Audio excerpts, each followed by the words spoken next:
markii uu hadraawi heestaa tiriyey dabeedna cabdiqays ayaa heestaas oo la socota heesihii kale riwaayadii ku jiray aqoon iyo afgarad ugu tagtay Jabuuti. dabeedna cabdiqays taasuu ka soo jawaabay, wuxuu yidhi ina walan walow samir.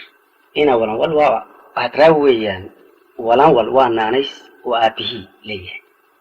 ina walan walow samir, haweenkaysi seegtee 8 nabar adoo qaba wataatii 9aad seedaha ku goysee saaxiib hadraawow maxaan kuu sameeyaa seefuhu ku jiire.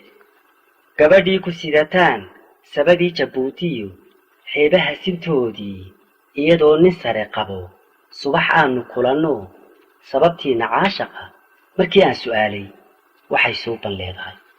hadba saacan joogaan tukadaa salaatee adoo sabab wanaag yaal ruuxa sayrac kaa jira looma sacab garaacee sifaheedu wuxuu yahay siri way jirtaa kowdi sama lama hayee labadhi.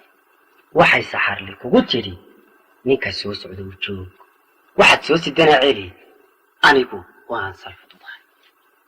waxay suuban leedahay wax markii la sugi jiray adduunyadu ka socoto soornatii hortaadiyo sacabkaaga taallaa sidna ugu wanaagsani sifaheedu wuxuu yahay samir wuu dhintay kowdi samo wuu gabee labadhe.